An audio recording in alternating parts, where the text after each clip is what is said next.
mais j'avais pas une formation spéciale. Je connaissais un peu la montagne, le massif, les massifs ariégeois, je les connais très bien. Donc ça m'a pas du tout gêné de venir travailler en montagne.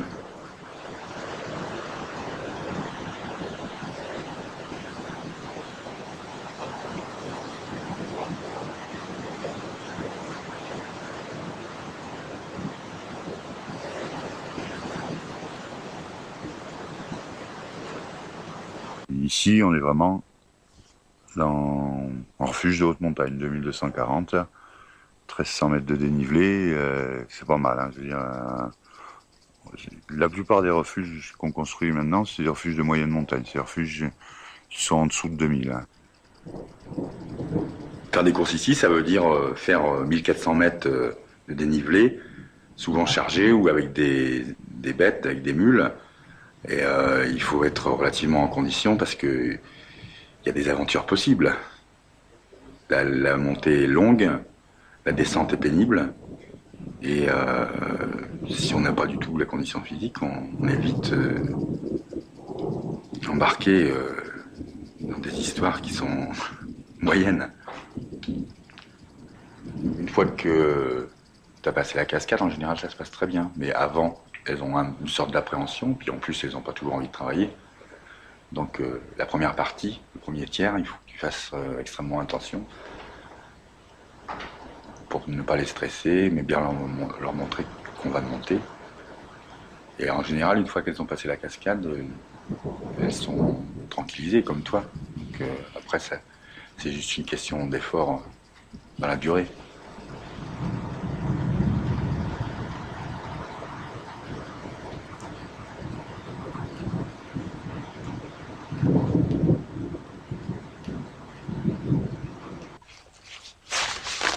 Ça, c'est les meilleurs Sherpas qui existent en Ariège pour l'instant. Et ces bêtes-là, elles sont obligées de s'adapter. Comme nous, on s'adapte au mode de vie.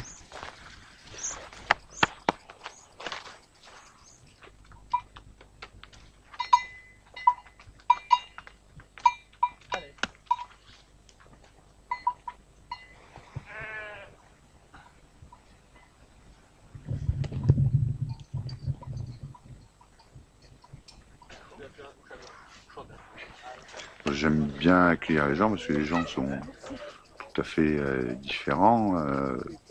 Quand ils arrivent en haut, quand ils sont en bas, bon, une façon de les découvrir qui est très rapide et très simple.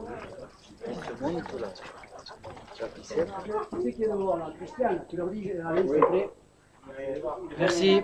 Alors moi je me mets là en bas avec lui. Alors les deux.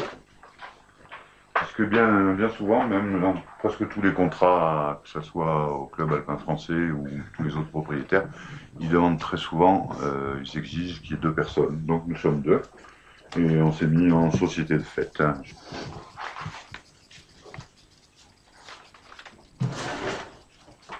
Ah, ici, je suis commerçant. Quoi. D'ailleurs, en général, les gardiens de refuge, le statut de gardien de refuge n'est pas un statut très défini. Hein. C'est-à-dire qu'un gardien de refuge n'a jamais une propriété commerciale, il n'a pas de fonds de commerce. Hein. Donc il a un contrat avec le propriétaire du refuge et le système général veut qu'on reverse 80% des nuitées au propriétaire. Ensuite, pour tout ce qui est de la nourriture et les boissons, ça revient intégralement au gardien, qui s'occupe à ce moment-là de prendre un registre de commerce, de faire monter ses boissons,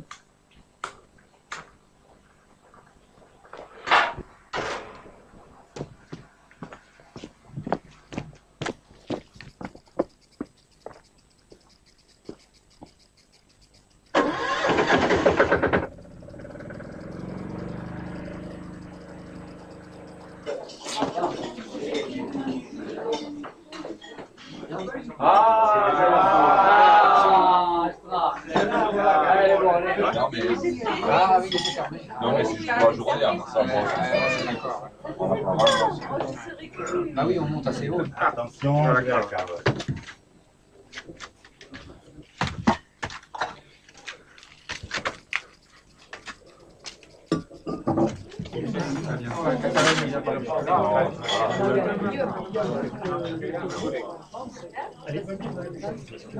Je fais comme ça. Allez-y, commence. Ah ouais, Jean-Luc, t'as mis. On aura localement ajouté des orages avec rafale. Enfin, c'est pas le vent, c'est comme la voie. Avec des orages. Voilà. Bon vent, bonne mer, ça y prend. Comment veux-tu que j'éclaire tout?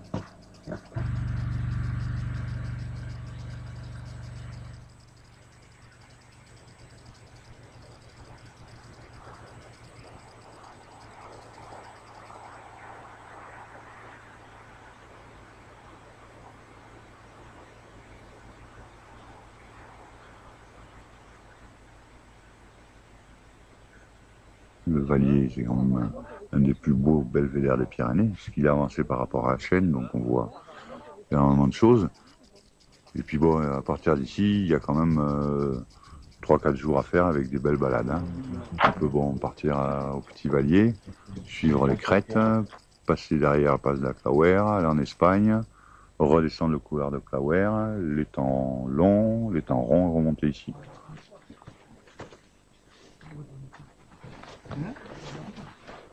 Le refuge, c'est bon, c'est un endroit à la fois de repos, pour dormir et manger, mais c'est aussi un endroit de rencontre. Et les gens qui vont dans un refuge, c'est pas innocent, ils n'y vont pas uniquement pour se reposer et pour manger, ils vont pour rencontrer d'autres gens. C'est un endroit parce que les gens qui veulent voir personne, ils prennent leur tente.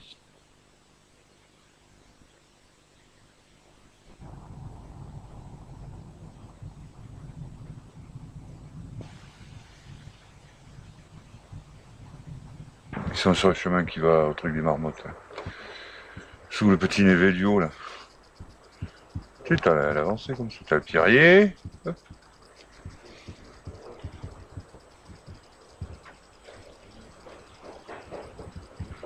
Voilà, ils sont juste sous le petit névé et à droite, dans les cailloux, là, en train de bouffer.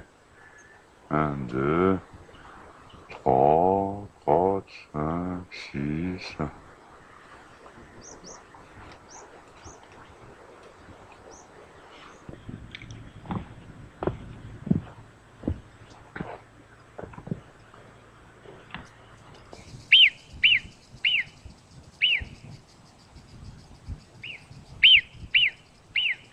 Comme tout le monde me parlait du Vallier, et je voyais les caravanes qui montaient alors, parce qu'il y avait des touristes à l'époque, qui descendaient du tram là, Halte du Riberotte, on avait 15-20 qui grimpaient, là, les piolets en avant, les alpentocs à l'époque, et sur les pierres, les souliers cloutés.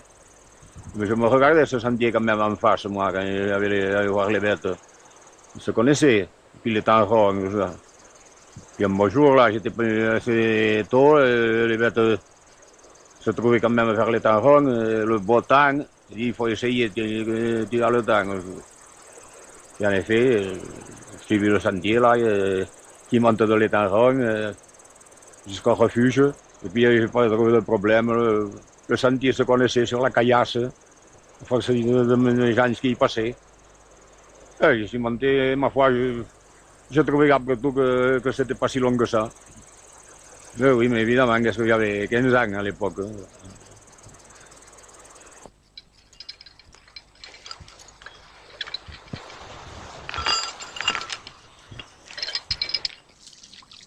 Le droit. Voilà, l'eau est captée 300 mètres plus loin, à une source, hein, et ça passe dans ce tuyau. Mais comme ce tuyau commence à être assez âgé, et que ça glisse dans les cailloux avec la neige, ça se gèle, tout ça, nous avons souvent des petits ennuis et il faut sans arrêt réparer, remettre des joints. Et voilà. Il y a des gardiens de refuge qui font pas beaucoup de montagnes, mais le fait d'avoir une pratique en montagne antérieure ou même en dehors de la saison, ça apporte un plus par rapport à la clientèle qui a un interlocuteur pour d'éventuels conseils, renseignements, organisation de leur promenade, de leur randonnée.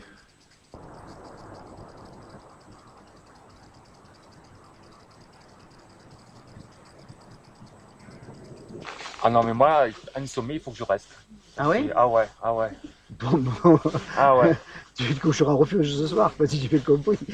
Non, mais te laisse bon, je sais pas, j'aime bien. De dire J'aime bien regarder le paysage, chercher les sommets. Enfin, je pense que c'est le Bessibéry, là, hein, qu'il y a, non? Le premier, là. Le massif du Bessibéry. Après l'Aneto, la Maledetta, Ouais. là-bas. Le Val d'Aran, la station de ski, elle doit être, je sais pas, à peu près par là.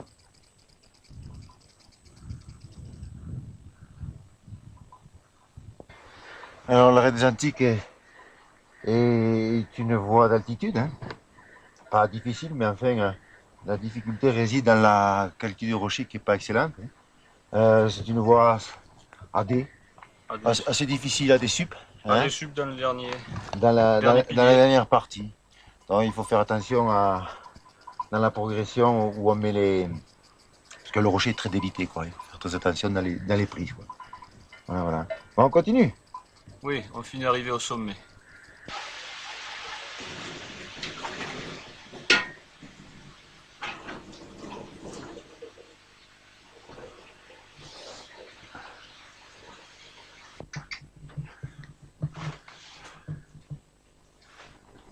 Ah, bien.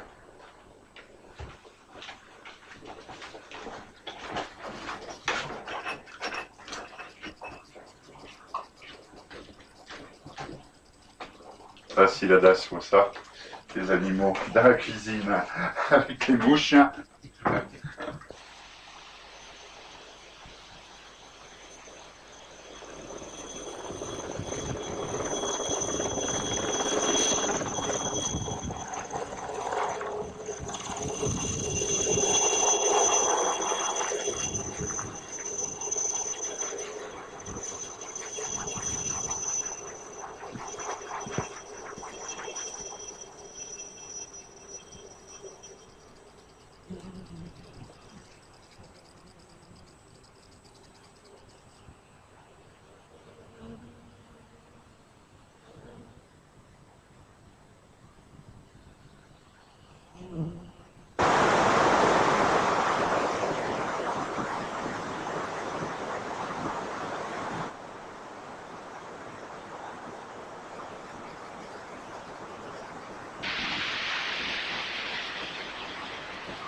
Attends, ça, on n'est pas parti Allô, bonjour. Ici, refuge des Estanius, oui. Je vous appelle parce que je suis en dérangement, là. Oui. Je n'ai pas de sonnerie. Voilà. J'ai déjà prévenu hier Monsieur Marsin, qui m'a dit qu'il pourrait venir seulement en fin de semaine. Et ce que j'aimerais, c'est qu'on fasse un transfert sur un autre numéro, de manière à ce que les clients puissent recevoir quelqu'un. Voilà.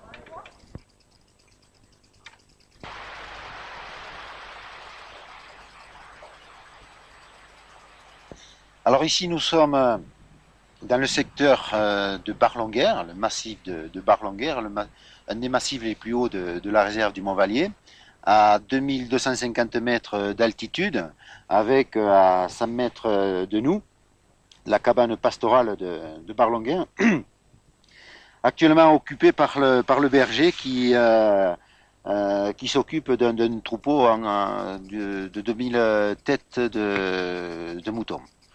En fond, nous avons certains hauts sommets qui font la frontière avec l'Espagne. On aperçoit la maille de Bullard et le Bar-Longuère, ce sont des sommets de 2800 mètres d'altitude. L'axe du Vallier, il est très bien équipé. Bon, on se doit de l'équiper au niveau de la signalétique, de la remise en état des sentiers, etc. Par contre, dans un souci d'environnement aussi, il y a des secteurs bien moins équipés au niveau de la signalétique et du balisage et de la remise en état des sentiers, pour la seule et bonne raison que nous voulons garder un milieu à peu près naturel, à peu près intact. Hein. Et là, c'est une clientèle un peu particulière qui fréquente ces endroits-là, des montagnards un peu plus avertis.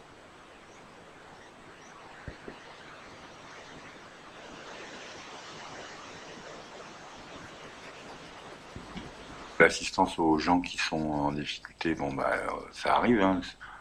Si on le voit, si on est confronté à une situation comme ça, c'est là où ça joue d'être un peu, d'avoir une bonne connaissance du massif et de ce qu'il faut faire et ne pas faire dans ce massif, comme parcours pour des gens qui sont moyennement entraînés ou peu enclins à faire de l'escalade ou des chemins escarpés.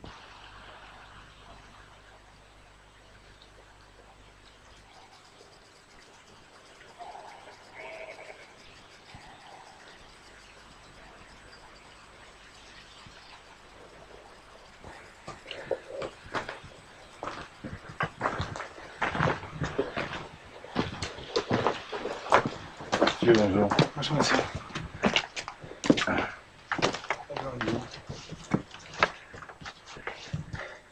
Vous êtes monsieur Coffin? Bien. C'était super. Dommage qu'on n'avait pas la vue à la fin. Ouais. Bon, vous l'aurez demain. Et c'est très beau, très beau. Ça monte, c'est que les 300 mètres montent bien. Hein. Ouais, les derniers mètres. Bonjour. C'est quelque chose. Oh. J'espère que la météo sera bonne demain. On verra quelque chose. Normalement, ils ont prévu une amélioration. Ouais. Oui. Il y a beaucoup d'isards, en tout cas, on a vu. Ah oui, c'est Gérard. Ah oui. Ils sont plus nombreux que nous. Hein. Oui. Pourtant, je pensais qu'il y avait un peu un retour à la montagne par rapport à la mer. Ce refuge doit subir, comme je le disais, quelques modifications, c'est-à-dire notamment en matière de sécurité et d'hygiène. C'est une restructuration qui va entraîner de très gros travaux, très onéreux du reste. Mais nous souhaiterions quand même conserver le cachet et l'esprit de ce refuge, c'est-à-dire essayer de faire une extension très maîtrisée, qui réponde donc aux critères qui nous sont imposés, mais en conservant une architecture qui quelque part se différencie de l'ensemble des autres refuges pyrénéens, du fait que c'est un refuge qui conservera quand même toujours une surface, une structure de base, et c'est à partir de cette structure qu'on voudrait essayer de faire une rénovation. Si on reste dans ce genre de bâti, pas trop agressif, qui s'intègre bien dans l'environnement, bon, ça peut passer.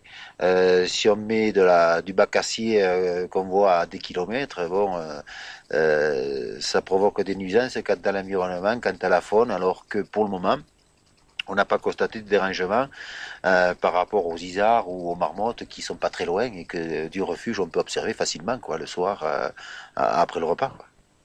En plus, c'est un paysage qui est très sauvage, qui est situé certainement dans la partie des Pyrénées les plus sauvages. Donc, je veux dire que s'il est bon d'aménager des vallées, de construire des refuges, il est bon aussi de conserver des vallées avec leur cachet, avec une certaine authenticité, avec finalement qui rappelle un peu avec un petit esprit sanctuaire, quoi. C'est très bon, surtout ici puisqu'il y a une faune très riche au niveau des vautours, surtout des isards. Voilà, c'est l'attachement à cette montagne. Il fait grosse cabane, en fait, donc ça gêne pas, quoi. C'est sûr que si on a un truc ultra moderne, le dernier cri en architecture, ça convient à une certaine clientèle qui est même ravie et qui le défend. Hier, il y a une équipe de Belges qui était ulcérée qu'on fasse des refuges modernes qu'il a vus en Ariège et qui trouvaient celui-là parfait et suffisant. C'est une bonne étape. Là, il est vraiment bien situé. Oui, là, c'est bien. 1200 mètres pour monter, ça va encore. Après, il reste plus que 600 parce qu'ensuite, il y a la descente. Donc, non, je crois qu'ils l'ont mis au bon endroit. Ouais, c'est vrai.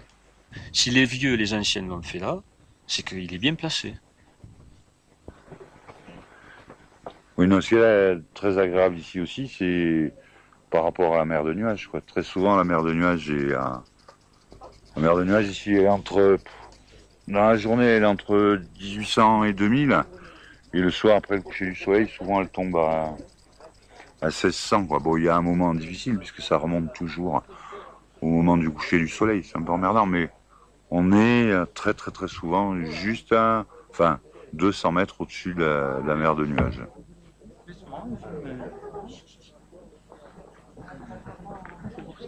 Les gens estiment que c'est encore un vrai refuge de montagne, qui effectivement doit être quand même revu, mais il faut conserver un refuge qui a une âme.